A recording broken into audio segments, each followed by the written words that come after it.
Assalamualaikum dan salam sejahtera. Okey, musim panas dah mula tiba. Okey, apa persiapan kita untuk pokok durian ya? Okey, sekarang ini kita akan bincang sedikit pasal sistem pengairan durian lah di kebun saya. Okey, sebelum kita pergi lebih lanjut, kita intro dulu.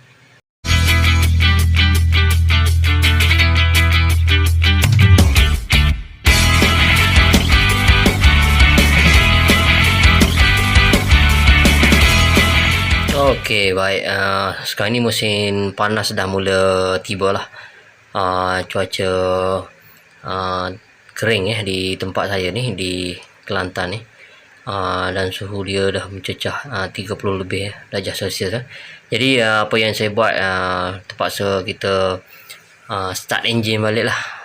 Enjin yang lama tersadai sebab musim terkujuh sebelum ini. Jadi kita dah mula menyedut air lah. Jadi saya punya ni ada anak sungai kat bawah jadi kita akan mula sedup air. Okey, sekarang ni spek pump yang saya guna ni jenama dia Okazawa. Tak pastilah buatan Cina, buatan Cina kot. Dia punya spek tu in dan out dia 2 inci. Dia punya lift ataupun max head dia 26 meter. Tak jauh sangat lah, maksudnya bukit saya ni tak tinggi sangat lah, lebih kurang dalam bawah 20 meter kot dia punya lift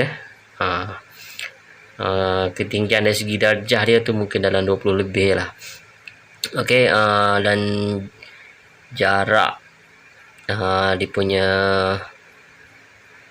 kawasan yang kita masukkan air, tangki kat atas sana tu dalam 100 meter. So, 100 meter lah. Okey, kemudian kalau saya buat persiraman terus daripada enjin ni terus ke pokok dalam 200 meter lah. Okey, dia punya max output 550 minit 550 liter seminit lah. Okey, kalau ikutkan dia punya spek ni lah, spek enjin ni. Okey, enjin ni tak kuat sangat lah sahabat, cuma air dia tu kalau untuk bukit tinggi tak sesuai lah. Untuk bukit mendatar macam saya ni okey lah, dia masih naik lagi Okey, jadi persediaan kita lah untuk musim panas macam ni, untuk pokok durian yang baru nak membesar macam ni, air tu memang penting lah. Maksudnya kita kena buat siraman kalau musim panas macam ni biasanya kita akan buat siraman dalam 2 hari sekali lah. Itu yang saya buat lah. Tapi kalau kita buat siraman sedikit, kita kena buat tiap-tiap hari lah. Okey. Kalau kita buat siraman banyak tu mungkin kita boleh buat penjarakan sikit lah, 2 hari sekali ke. Tengok keadaan cuaca. Jika keadaan cuaca tu terlalu panas, memang bekalan air perlu mencukupi lah untuk pokok durian ni.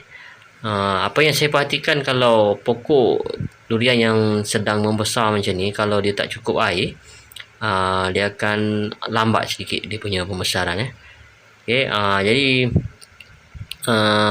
kena tengok betul-betul lah kadar air yang diperlukan oleh setiap pokok mengikut umur pokok dan juga keluasan kanopi dia lah. Okey, sebab akar rambut tu dia akan ikut keluasan kanopi lah. Jadi kita punya kuantiti siraman dan juga kuantiti siraman lah perlu cukup lah, barulah pokok kita tu cepat membesar. Tapi hati-hati juga dengan air yang berlebihan boleh menyebabkan akar pula bermasalah bila dah keadaan terlalu lembab. Tanah terlalu lembab akan menyebabkan repuk akar pula.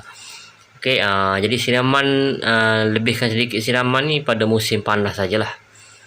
Okey, dan kena perhatikan juga keadaan tanah lah. Okey, selepas kita buat siraman, kena pastikan tanah yang kita dah buat siraman tadi tu sama ada dia masih lembab ataupun dah kering lah. kita boleh cek menggunakan alat pH tanah yang ada dia punya ujian untuk kelembapan tu. Okay, kalau tanah masih lembap lagi, kita perlu jarakkan sedikit lah siraman.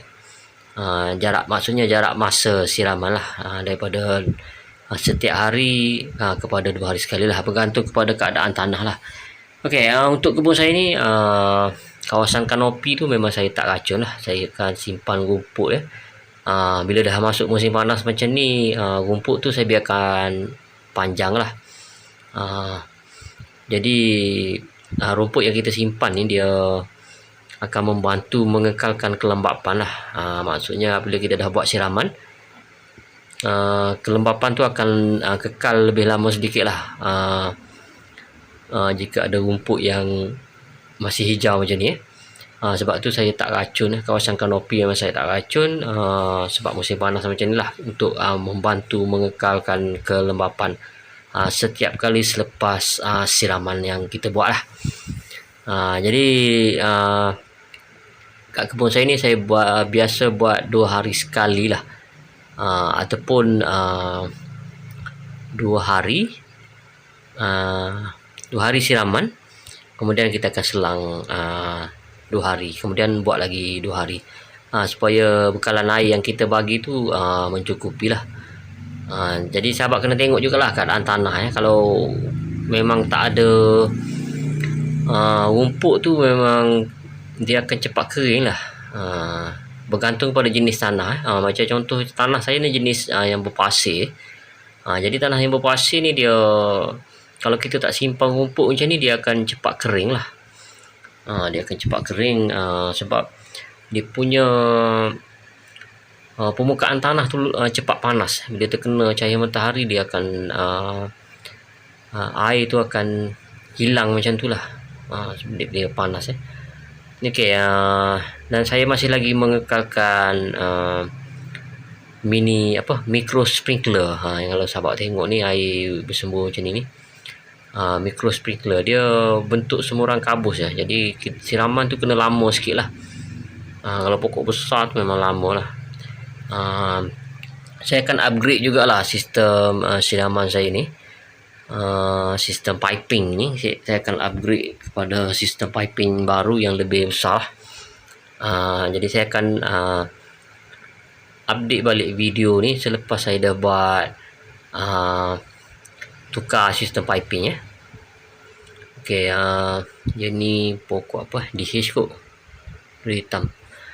Yang ni besar sikit pokok dia, jadi siraman tu kena lebih sikit lah berbanding dengan pokok lain. Jadi kawasan kanopi ni semuanya saya biarkan rumput nak membantu kelembapan pada musim panas macam ni lah. Susah sebab tanah saya ni jenis tanah berpasir macam ni. Di permukaan tu dia cepat panas lah, jadi terpaksa simpan rumput.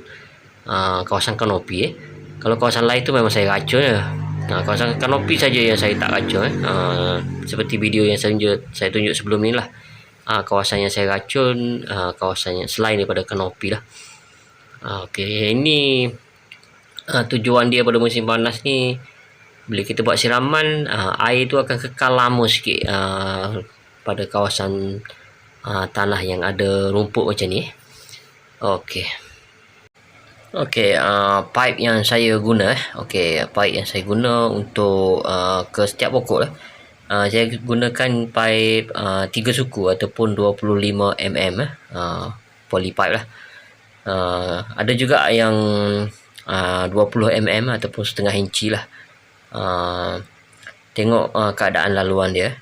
Okey, sungai tadi yang ada enjin tadi kat bawah sana pagar ni ke sungai tadi jarak dia 100 meter.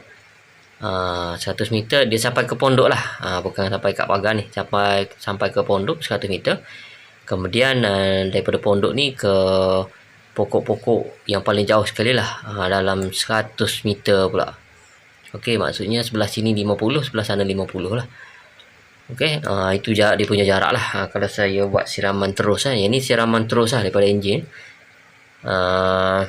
Yang daripada enjin tadi saya 1 inci pipe 1 inci, pipe poli lah. Kemudian disalurkan ke pipe 3 suku lah, 25 mm, dan ada juga yang 20 mm. Sebenarnya sistem piping di kebun saya ni memang berterabur lah sahabat. Sebab tu saya nak tunjuk pun saya rasa segan lah nak tunjuk. Memang berterabur lah sebab saya main buat sikit-sikit kita tak ada perancangan betul-betul lah. Sebab pada awal penanaman dulu memang pokok saya pokok masih kecil, jadi kita buat ringkas je lah. Sekarang ni saya akan upgrade balik lah. Bila sebab pokok ni dah mula membesar lah, kita akan upgrade balik, dan saya akan buat sistem tulang ikan lah, tulang ikan ataupun sistem sikat lah. Saya rasa saya akan gunakan yang tulang ikan lah, maksudnya main line tu kat tengah-tengah menggunakan saiz polypipe saiz 50 mm ataupun 1 inci setengah lah. Sebab kebun saya ni tak luas kalau kebun sahabat yang luas tu mungkin sahabat boleh guna 2 inci ke atas lah, bergantung kepada keluasan lah. Jadi saya punya ni 1.5 inci tu dah cukup lah, ataupun 50 mm. Kemudian kita akan buat tulang ikan tu sama ada menggunakan pipe 25 mm ataupun 20 mm lah untuk setiap pokok ni. Kemudian kita akan gantikan micro sprinkler ni dengan sprinkler yang lebih besar sikit lah, dan air dia pun akan lebih banyak sikit lah. Sama ada sprinkler yang tinggi tu apa nama dia punya, vast sprinkler ke. Okey, ini masih lagi sistem lama lah, micro sprinkler. Sebab pokok saya ni ada yang kecil ada yang besar, sebab saya tanam tu tak serentak lah. Ada yang baru tanam, ada yang dah lama tanam. Sebab yelah kebun tak luas, kemudian ni pun sekadar part time je lah saya buat ni. Okay, ini pokok bantut okay. Kalau sahabat tengok ni kalau tengok macam ni dia tak nampak sangat lah air, saya kena duduk sikit dia akan nampak lah air yang keluar tu daripada micro sprinkler ni. Kita akan tengok ni nampak lah. Okay. Sebab enjin tu tak kuat sangat lah, sebab dia kat bawah sana Jadi bila saya akan upgrade nanti, kita akan gunakan enjin elektrik lah. Kita akan masukkan elektrik pada pondok kebun, kemudian kita akan tolak air menggunakan enjin elektrik pula. Air yang kat sungai tu kita masukkan dalam tangki, kemudian kita akan push dengan enjin pump elektrik lah. Jadi setakat ni dulu lah video saya untuk kali ni. Jangan lupa like, comment, share dan subscribe. Okey, jika sahabat ada sebarang pertanyaan bolehlah tinggalkan pada ruangan komen di bawah Okey, sekian, terima kasih.